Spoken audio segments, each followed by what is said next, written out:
Kasus polisi tembak polisi di rumah Kadif Propam Irjen Verdi Sambo terus disorot publik. Organisasi Horas Bangso Batak di Kota Medan, Sumatera Utara menggelar aksi menyalakan lilin dan doa bersama untuk Brigadir Yosua Huta Barat yang tewas dalam baku tembak antara anggota polisi itu.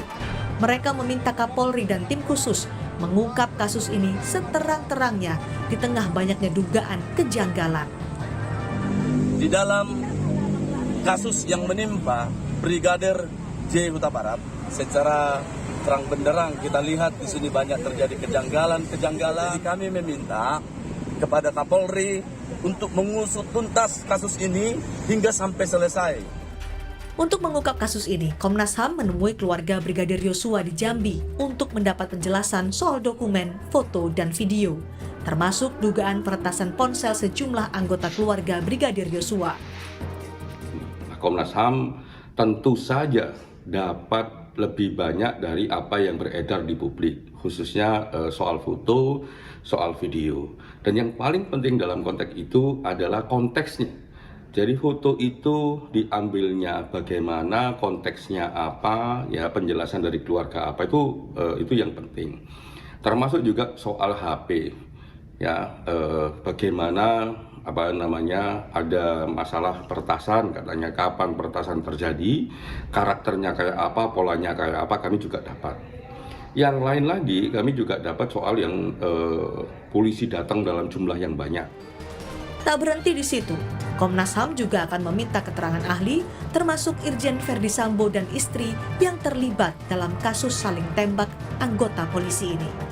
Kini kinerja tim khusus dinanti publik untuk membuktikan penyelesaian duduk perkara secara transparan dan terang benderang agar tidak berkembang menjadi spekulasi liar. Tim Liputan, Kompas TV. Untuk mengetahui lebih lengkap soal laporan keluarga Brigadir Yosua Huta Barat dalam kasus polisi tembak polisi, kita akan bergabung dengan jurnalis Kompas TV ini Putu Trisnanda. Selamat petang Putu, jadi apa yang mendasari keluarga Brigadir Yosua Huta Barat melapor soal dugaan pembunuhan berencana, Putu? Ya, selamat petang Ibrahim dan juga saudara. Ada sejumlah hal yang dibawa sebagai bukti awal oleh tim kuasa hukum dari pihak keluarga Brigadir J atau yang tadi sudah disebutkan memiliki nama Brigadir Yosua Huta Barat. Yang pertama tentu saja ada beberapa kejanggalan-kejanggalan yang dirasa oleh pihak keluarga ini kemudian mengarah pada upaya penganiayaan yang kemudian berujung pada penghilangan nyawa atau pembunuhan berencana. Tadi ada beberapa hal yang dibawa dan juga disampaikan kepada publik melalui konferensi pers begitu di gedung Barreskrim Polri. Yang pertama terkait dengan adanya surat-surat ataupun juga dokumen-dokumen kelengkapan yang menyatakan Brigadir Yosua Huta Barat ini tutup usia atau meninggal dunia. Kemudian selain dokumen-dokumen tersebut juga ada beberapa foto yang juga dilampirkan yang menunjukkan adanya luka, baik itu yang disebabkan oleh luka tembak, luka benda tajam, dan juga ada luka-luka lebam di sekujur tubuh dari Brigadir Yosua Huta Barat. Yang tadi ditunjukkan kepada rekan-rekan media, jurnalis Kompas TV yang ada di lapangan, yang pertama adalah selain ada luka tembak, juga ada bekas lebam di bagian dada bagian bawah, baik itu di sisi kiri dan juga di sisi kanan. Kemudian juga ada luka sayatan di bawah ketiak, lalu ada juga luka benda tajam yang masih baru begitu di bagian belakang kepala. Kemudian juga ada beberapa luka lain di kaki, kemudian di wajah, dan juga beberapa titik yang lain. Nah, dengan adanya temuan dari pihak keluarga yang mengambil foto ataupun juga bukti tersebut diambil pada saat korban atau Brigadir Yosua Huta Barat ini berada di kamar jenazah yang ada di RS Polri Kramat Jati begitu. Ini jadi satu bukti awal kuat yang kemudian disampaikan oleh tim kuasa hukum untuk membuat pelaporan. Sebetulnya pelaporannya sendiri ini ada 3 kasus, Ibrahim dan juga saudara, yakni pembunuhan berencana, peretasan, dan juga kemudian ada 1 kasus lagi. Tetapi memang yang diterima oleh Barreskrim Polri sampai dengan saat ini adalah terkait dengan adanya dugaan tindak pidana pembunuhan berencana.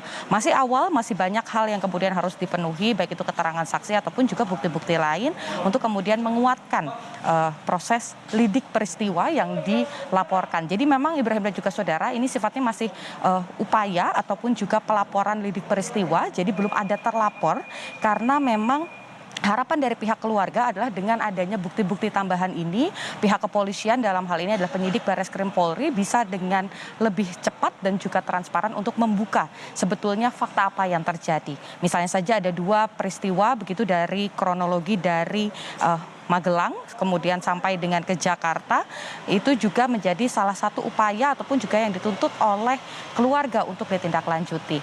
Tidak hanya dari pihak keluarga saja, Ibrahim dan juga saudara, tetapi juga tim advokat ini juga melaporkan ataupun juga membuat pelaporan yang diharapkan. Ini ada beberapa tuntutan. Yang pertama adalah menonaktifkan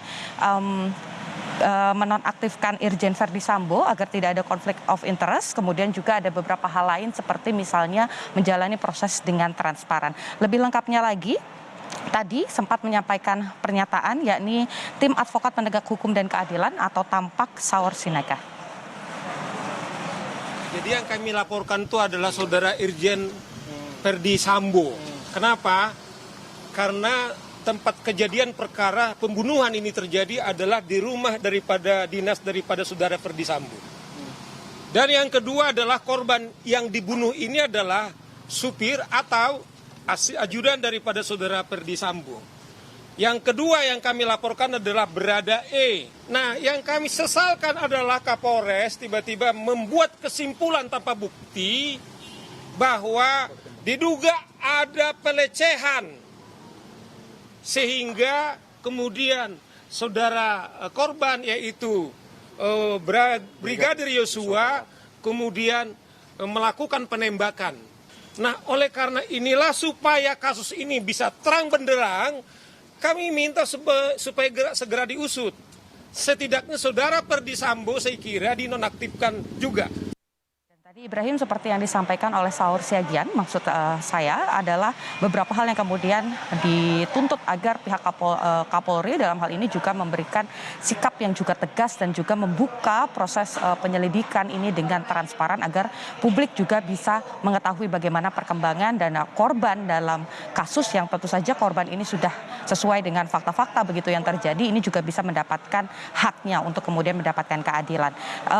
Ibrahim dan juga saudara, terakhir bukan hanya pihak keluarga, kemudian juga tim advokat, tetapi beberapa gerakan-gerakan juga muncul untuk kemudian menuntut agar kasus ini segera ditindaklanjuti. Harapannya pihak Polri bisa kemudian menindaklanjuti agar tidak memunculkan spekulasi liar di ranah publik. Ibrahim. Terima kasih Niputu Trisnanda untuk laporan Anda langsung dari Barreskrim Mabes Polri di Jakarta.